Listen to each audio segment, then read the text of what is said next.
देखते हैं RNA versus DNA कि आरएनए के अंदर क्या चीजें देखने को मिलती है और डीएनए के अंदर क्या चीजें देखने को मिलती है और उनका डिफरेंस। मुझे एक बात बताना, अभी हमने पढ़ा कि आरएनए के अंदर जो शुगर होती है क्या वो राइबो शुगर होती है? सर बिल्कुल होती है। और राइबो शुगर के सेकंड कार्बन के ऊपर क्या हमें OH ग्रुप देखने को मिलता है? सर बिल्कुल देखने को मिलता है। बट डीएनए की अगर हम बात करें तो यहां पे जो शुगर होगी वो कौन सी होगी? डीऑक्सीराइबोज शुगर होगी। और इसके सेकंड कार्बन के ऊपर हमें सिर्फ और सिर्फ हाइड्रोजन देखने को मिलता है। दूसरा डिफरेंस नाइट्रोजन बेस के ऊपर आता है और आरएनए में हमें यूरासिल देखने को मिलता है और डीएनए में हमें थाइमिन देखने को मिलता है।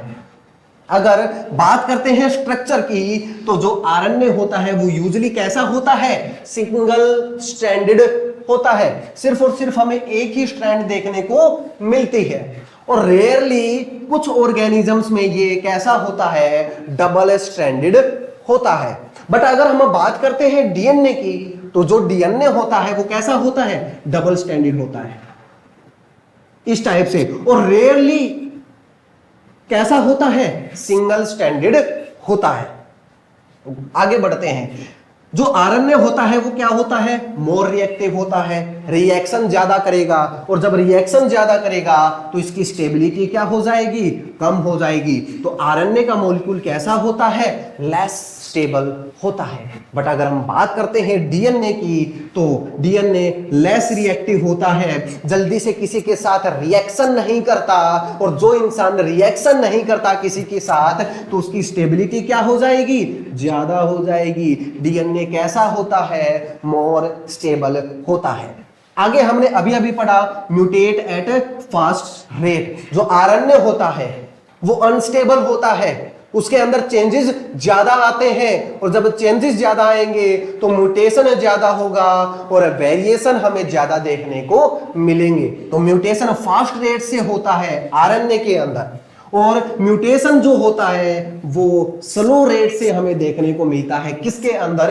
डीएनए के अंदर। क्यों? क्योंकि डीएनए कैसा है? स्टेबल मॉलिक्यूल है। आगे हम बात करते हैं हैव कैटालिटिक फंक्शन। मैंने आपको अभी अभी बताया था कि आरएनए के कुछ मॉलिक्यूल्स ऐसे होते हैं जो एंजाइम की तरह काम करते हैं। अगर वो एंजाइम की तरह काम करेंगे तो दूसरे के साथ रिएक्शन करेंगे, दूसरे के रिएक्टिविटी शो करेंगे और उनकी स्टेबिलिटी क्या डिक्रीज हो जाएगी? बिल्कुल हो जाएगी। तो कुछ आरएनए हम आगे पढ़ेंगे कि कौन कौन से आरएनए एंजाइम की तरह काम करते हैं। और जो आरएनए एंजाइम की तरह काम करते हैं उन्हीं को बोलते हैं क्या? राइबोजाइम, या फिर मैं बोलूं कैटालिटिक रोल। तो कैटालिटिक फंक्शन होता है किसके अंदर? आरएनए के अंदर। बट जो डीएनए होते हैं वो कैटालिटिक की तरह काम नहीं करते हैं। मैंने आपको पढ़ाया डीएनए से आरएनए बनता है और आरएनए से बनता है क्या? Protein. Best for transmission of heredity information, मतलब ट्रांसमिशन के लिए बेस्ट कौन है? आरएनए। और इसी इंफॉर्मेशन को स्टोर करने के लिए बेस्ट कौन होता है? तो वो होता है कौन? डीएनए। तो मैंने आपको बताया अभी डीएनए और आरएनए में हमें क्या क्या डिफरेंसेस देखने को मिलते हैं। ठीक है, अब हम पढ़ते हैं आगे आरएनए के बारे में। ये जो आरएनए होते हैं वो 2 टाइप्स के होते हैं। एक होते हैं जेनेटिक आरएनए, एक होते हैं non genetic RNA. Sir genetic RNA वो होते हैं जहां पे आरएनए कैसा होता है? जेनेटिक मटेरियल होता है। मुझे एक बात बताना, मैंने आपको अभी अभी बताया था कि जब इस धरती पे इवोल्यूशन चल रहा था तो उस टाइम पे हर जगह आरएनए ही आरएनए था। उस पीरियड को हमने क्या बोला? आरएनए वर्ल्ड बोला। बट आज के टाइम पे हम देखें तो जो आरएनए है वो महज कुछ वायरसेस के अंदर ही हमें देखने को मिलता है। कुछ ही वायरसेस के अंदर क्या रह गया? वो जेनेटिक मटेरियल रह गया। और आज चाहे यूकैरियोट्स उठा लो चाहे प्रोकैरियोट्स उठा लो, सभी के अंदर डीएनए ही क्या है? जेनेटिक मटेरियल होता है। तो 2 टाइप्स के हमें टू टाइप्स के हमें आरएनए देखने को मिलते हैं। एक होते हैं जेनेटिक आरएनए और एक होते हैं क्या, नॉन जेनेटिक आरएनए। जो जेनेटिक आरएनए है मतलब आरएनए यहाँ पे क्या है, जेनेटिक मटेरियल है। आरएनए यहाँ पे क्या है, जेनेटिक मटेरियल है। और ऐसा हमें कुछ ही वायरसेस के अंदर देखने को मिलता है सर, जैसे टीएमवी टोबैक मोज़ेक वायरस, जैसे कि क्यूबी बैक्टीरियोफेज, जैसे कि सर कोरोना के अंदर भी क्या पाया जाता है, सिंगल स्ट्रैंडेड आरएनए पाया जाता है। तो आज के टाइम पे RNA genetic material very rare हमें देखने को मिलता है। बट अगर हम बात करते हैं नॉन जेनेटिक आरएनए की, ये कैसा होता है, मोस्ट कॉमन होता है और सभी लिविंग ऑर्गेनिजम्स के अंदर हमें देखने को मिलता है। मैंने आपको पहले भी बताया था कि जो आरएनए होते हैं वो इसमें हेल्प करते हैं, प्रोटीन सिंथेसिस के अंदर हेल्प करते हैं। और ये 3 टाइप्स के होते हैं, आरएनए, टीआरएनए, एमआरएनए। और अब इन्हीं नॉन जेनेटिक आरएनए के बारे में हम पढ़ेंगे, इन तीनों के बारे में पढ़ेंगे। पहले पढ़ेंगे आरएनए के बारे में, फिर पढ़ेंगे टीआरएनए के बारे में और फिर हम पढ़ेंगे किसके बारे में, एमआरएनए के बारे में। तो हम सबसे पहले पढ़ेंगे किसके बारे में, राइबोसोमल आरएनए। जो यहाँ पे आरएनए हम बोल रहे थे, आर किसके लिए आया, राइबोसोमल आरएनए के लिए आया।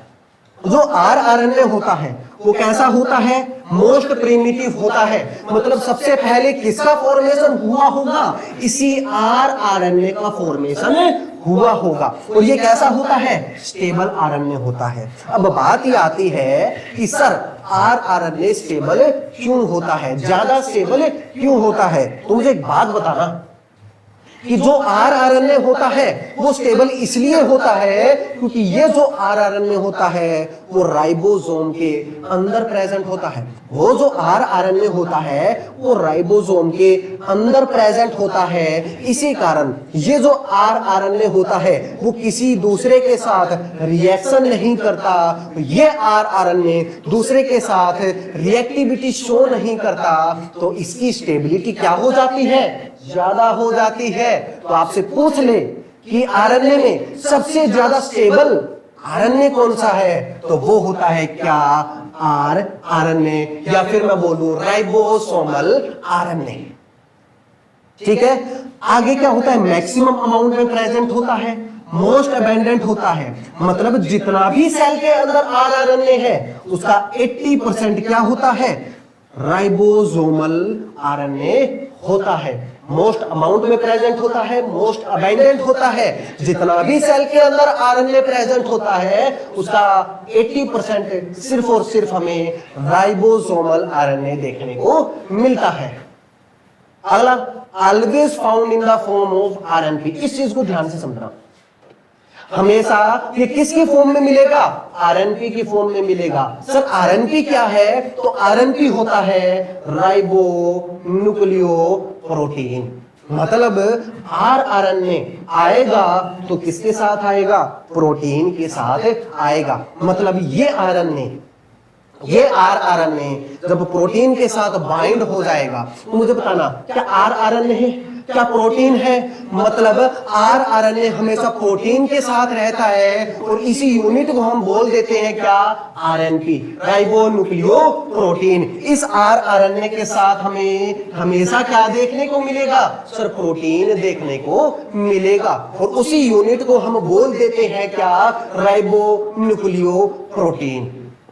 दूसरी चीज, ये जो आरएनए है वो इसका सिंथेसिस कहां से होता है, तो याद रखना जितने भी आरएनए पाए जाते हैं वो कहां पे मिलेंगे, उनका फॉर्मेशन होता है कहां पे, न्यूक्लियोलस में। बट एक बात याद रखना, एक एक्सेप्शन हमें यहाँ पे देखने को मिलता है और वो एक्सेप्शन है क्या, 5s आरएनए। ये जो 5s आरएनए है वो हमें सिर्फ और सिर्फ न्यूक्लियोप्लाज्म के अंदर देखने को मिलता है। एक चीज और समझना, ये बनाया मैंने क्या, सेल। ये बनाया मैंने क्या, सेल। एक मिनट,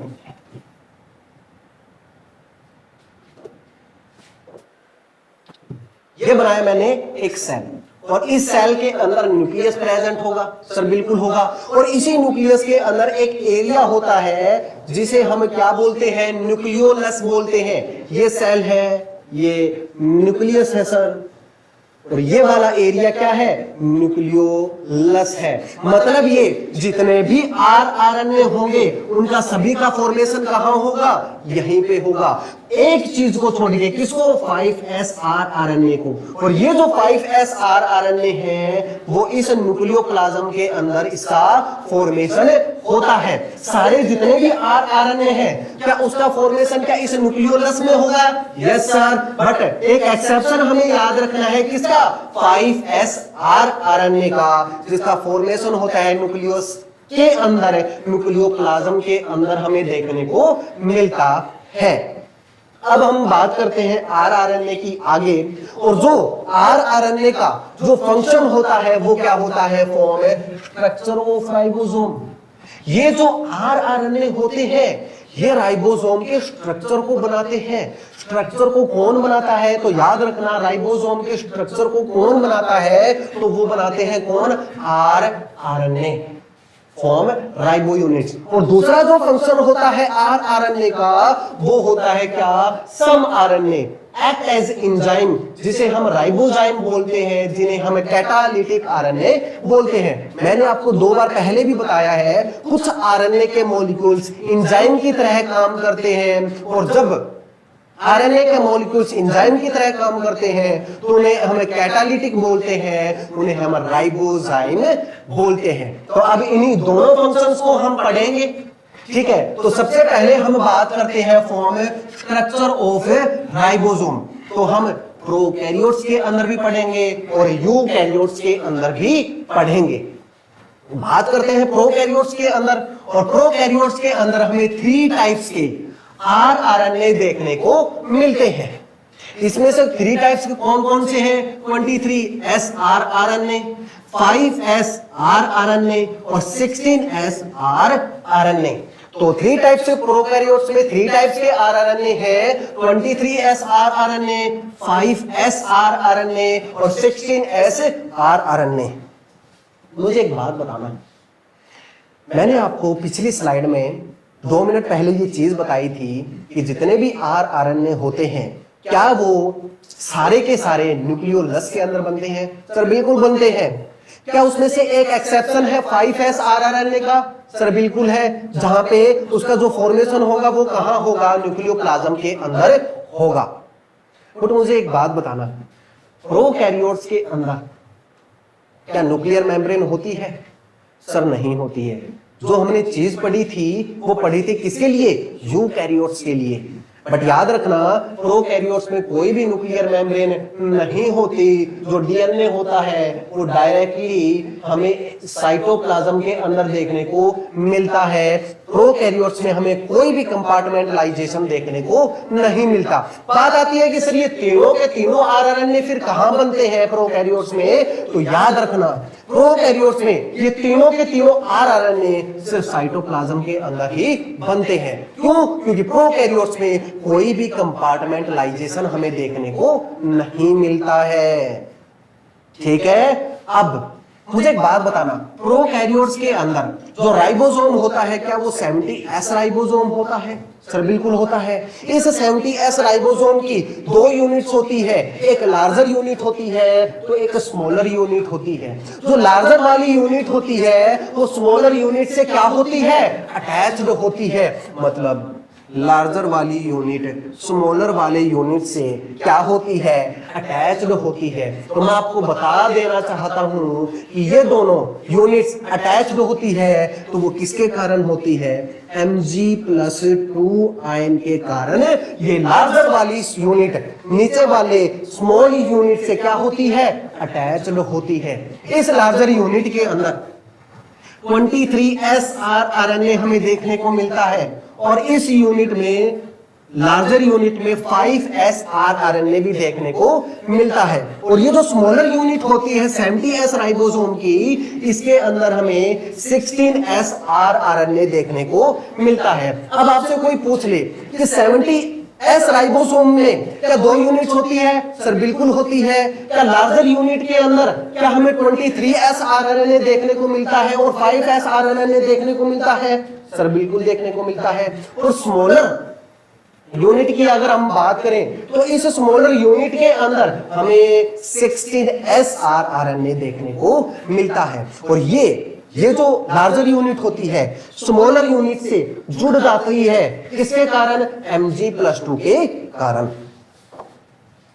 तो मुझे एक बात बताना, ये बन गई क्या? लार्जर यूनिट, और ये बन गई क्या? Smaller unit. और इन्हीं लार्जर यूनिट के साथ अब कौन आएगा? प्रोटीन आएगा। और इसी स्मॉलर यूनिट के साथ भी अब कौन आएगा?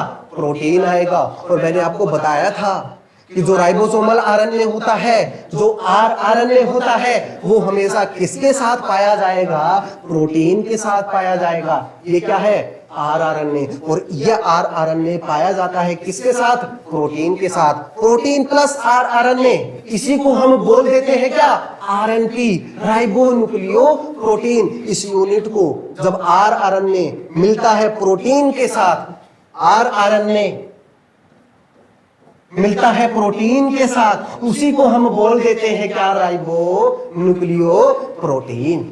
तो मुझे एक बात बताना, क्या ऊपर वाली लार्जर यूनिट थी? बिल्कुल थी। क्या नीचे वाली स्मॉलर यूनिट थी? बिल्कुल थी। 70S राइबोसोम में लार्जर यूनिट को हमें 50S बोलते हैं और स्मॉलर यूनिट को हमें 30S बोलते हैं। और इन्हीं लार्जर यूनिट स्मॉलर यूनिट जुड़ जाती है और इसको हम बोलते हैं क्या? Sir 70S ribosome. तो याद रखना अब से, ये जो राइबोसोम होता है किसका बना हुआ होता है? सर आरएनए का बना हुआ होता है। राइबोसोमल आरएनए का बना हुआ होता है। आपने देखा 70S राइबोसोम? बिल्कुल। आपने बहुत सारी जगह या एग्जाम्स के अंदर ये चीज पढ़ी होगी कि 70S ribosome is smaller than 80S ribosome. जो 70S राइबोसोम होता है वो छोटा होता है किससे? 80S राइबोसोम से। क्यों होता है? ध्यान से समझना। इस 70S राइबोसोम में 40% क्या मिलता है? सर प्रोटीन मिलता है। और इसके अंदर हमें 60% आरएनए मिलता है। तो मुझे एक बात बताना, क्या 40% प्रोटीन मिल रहा है? सर बिल्कुल मिल रहा है। तो प्रोटीन की अमाउंट यहाँ पे क्या होती है? कम होती है। और जब 70S राइबोसोम में प्रोटीन की अमाउंट कम होती है तो 70S राइबोसोम का जो स्ट्रक्चर होता है वो कैसा है? होता है स्मॉल होता है। किसके कंपेयर में? 80S राइबोसोम के कंपेयर में। 70S राइबोसोम में प्रोटीन की अमाउंट कम होती है, जिसके कारण जो उसका स्ट्रक्चर होता है वो कैसा रह जाता है? छोटा रह जाता है, स्मॉल रह जाता है। किसके कंपेयर में? 80S राइबोसोम के कंपेयर में।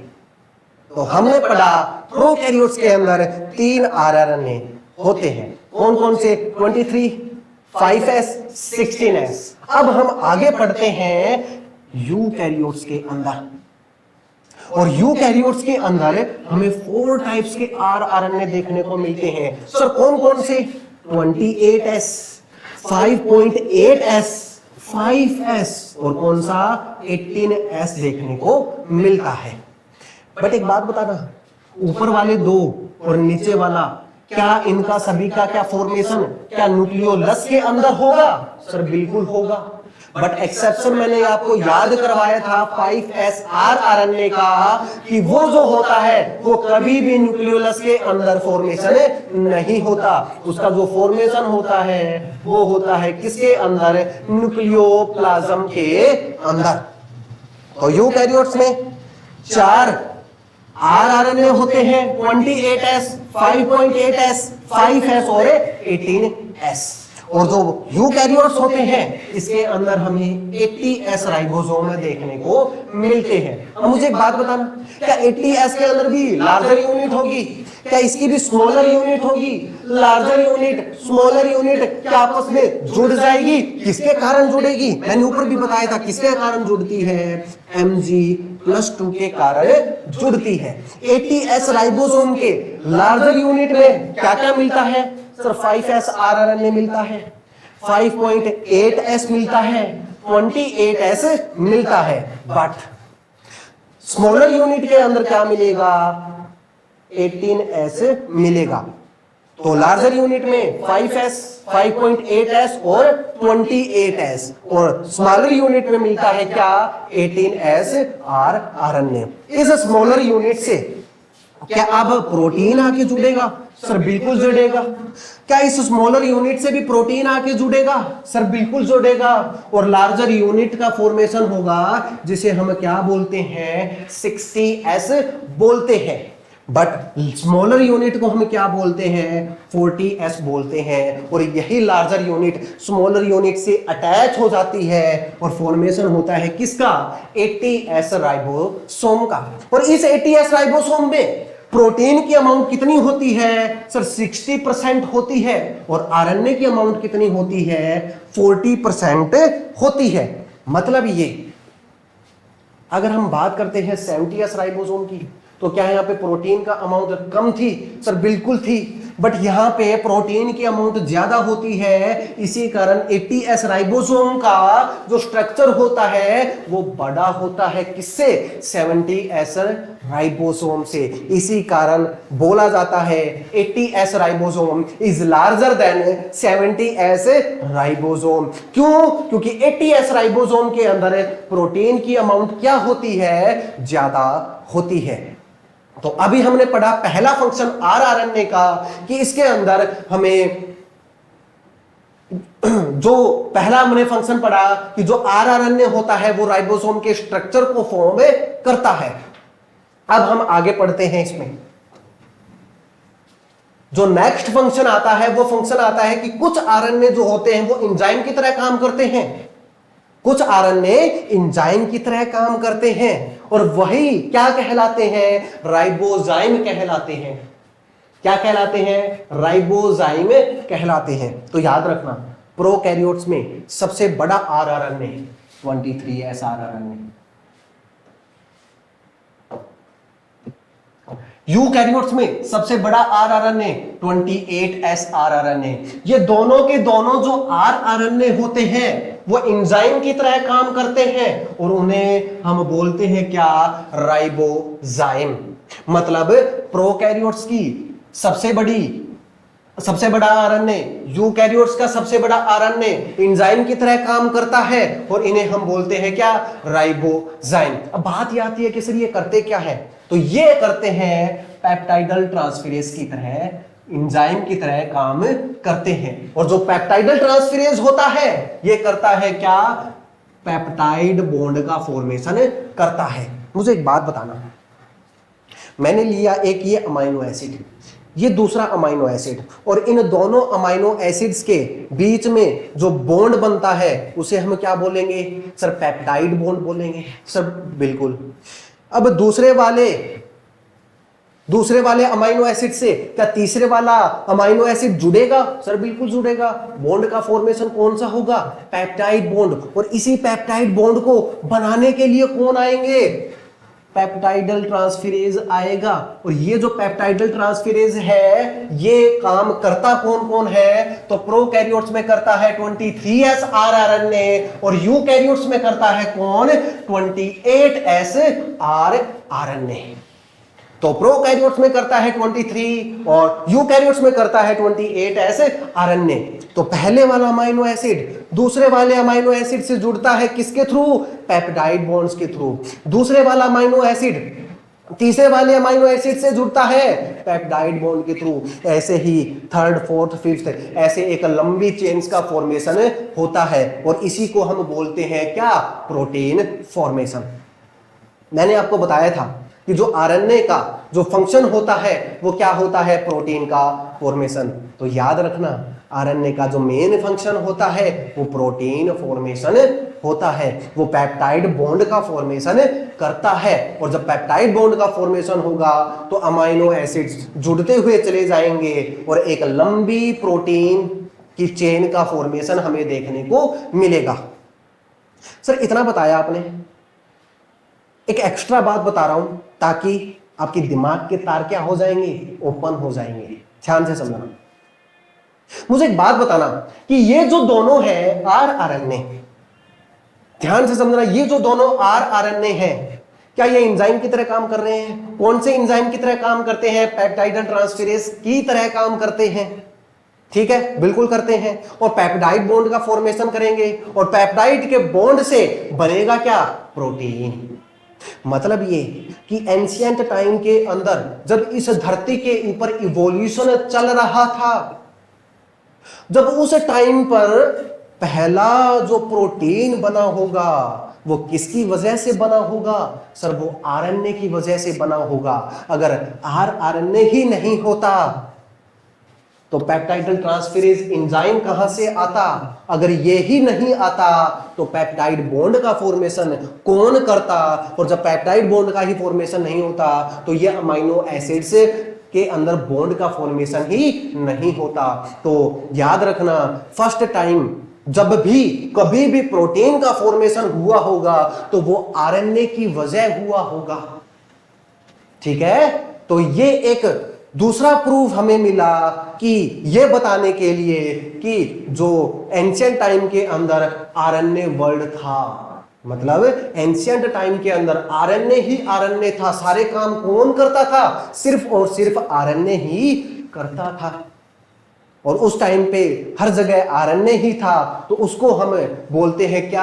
RNA world. पहली बार बना होगा तो सिर्फ और सिर्फ वो आरएनए की वजह से ही बना होगा। तो याद रखना, जो आरएनए है उसके पास दो फंक्शन है। स्ट्रक्चरल फंक्शन है, क्योंकि राइबोसोम के स्ट्रक्चर को कौन फॉर्म करता है? तो आरएनए करता है। और दूसरा क्या है? इनके पास कैटालिटिक रोल भी हमें देखने को मिलता है। कुछ आरएनए एंजाइम्स की तरह काम करते हैं जिन्हें हम राइबोजाइम बोलते हैं। तो ये सारी बातें थी सर, ये सारी बातें थी कि आरएनए के बारे में।